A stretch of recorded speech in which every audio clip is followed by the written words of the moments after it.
Vous manquez d'affirmation de vous, vous avez du mal à vous affirmer dans vos interactions sociales, dans vos interactions professionnelles. Sachez que ce n'est pas immuable, que ce n'est pas définitif. Vous pouvez changer de comportement. Pour cela, vous pouvez contacter Wassamiria pour vous accompagner dans ce changement et dans l'acquisition de l'affirmation de vous-même. Bonjour à tous. Alors actuellement, je suis en train de mettre en place une activité avec des étudiantes, puisque c'est un groupe de femmes, pour laquelle je vais avoir un webinaire qui leur présentera l'affirmation de soi et qui leur donnera quelques outils pour améliorer leur affirmation d'elles-mêmes.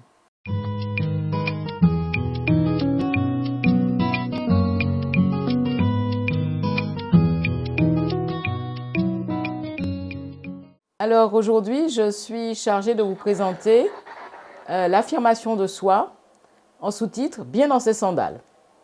Je vais vous faire d'abord une présentation. Je vais vous présenter quelques diapos. Et il y a un problème? Je peux continuer? Oui, vous pouvez continuer. Très bien. Donc, je vais d'abord vous présenter quelques diapos et ensuite, la session sera ouverte pour les questions. Voilà. Donc, dans un premier temps, je vais définir ce que c'est que l'affirmation de soi. L'affirmation de soi, c'est un comportement qui s'est manifesté lors des interactions avec les autres.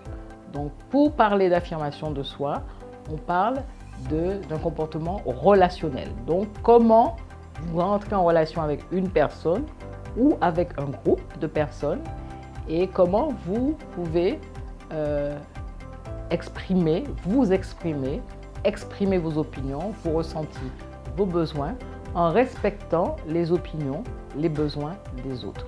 Aussi, l'affirmation de soi, c'est être responsable envers soi-même et de ses conduites. Tout ça fait partie, ce sont ces capacités-là qui se manifestent quand on est une personne affirmée.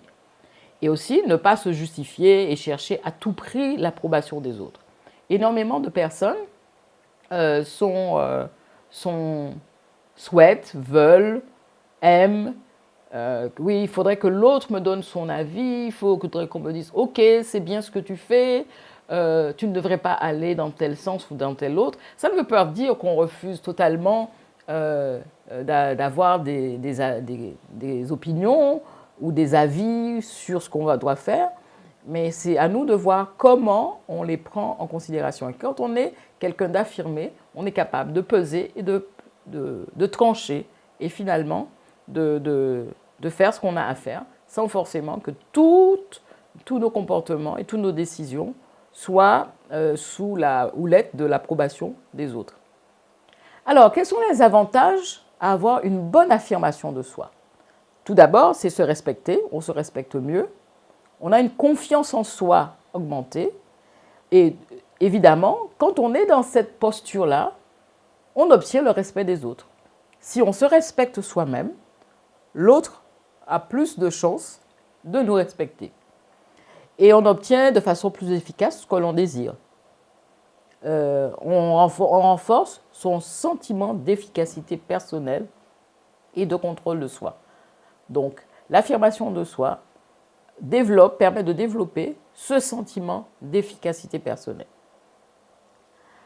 Alors, pour mieux permettre d'éclairer ce que c'est que l'affirmation de soi, on les met en opposition avec 3 comportements que l'on retrouve fréquemment dans la communication, qui sont le premier, qui est très présent, très fréquent, c'est l'agressivité.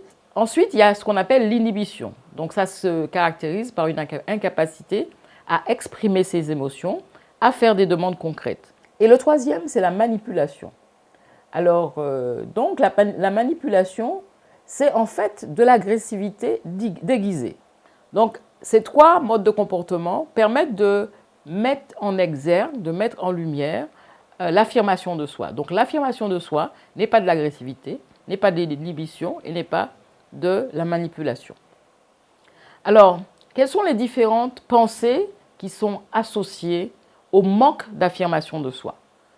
Donc, le manque d'affirmation de soi est souvent lié aux peurs. Et vous avez de nombreuses peurs et elles sont souvent les obstacles à entrer en relation avec les autres. Elles nous empêchent de nous affirmer, elles nous empêchent d'être en interaction avec les autres.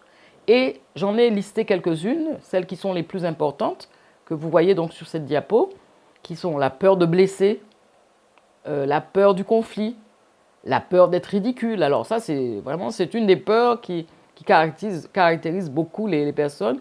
On dit oui, alors je ne veux pas répondre à cette question parce que certainement que c'est faux ce que je suis en train de dire.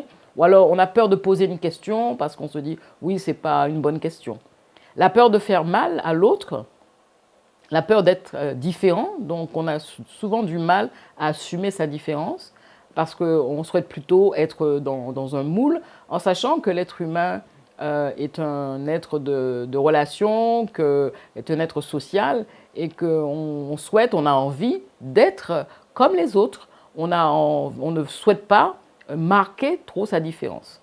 Il y a aussi la peur du jugement, la peur d'être jugé par les autres, la peur que les autres ne nous aiment pas aussi ou de ne plus être aimés. Si vous souhaitez plus d'informations sur l'affirmation de soi et sur comment développer votre affirmation de vous, vous pouvez contacter Roi Samiria pour plus d'informations ou pour mettre en place un programme d'accompagnement vers l'affirmation de vous-même.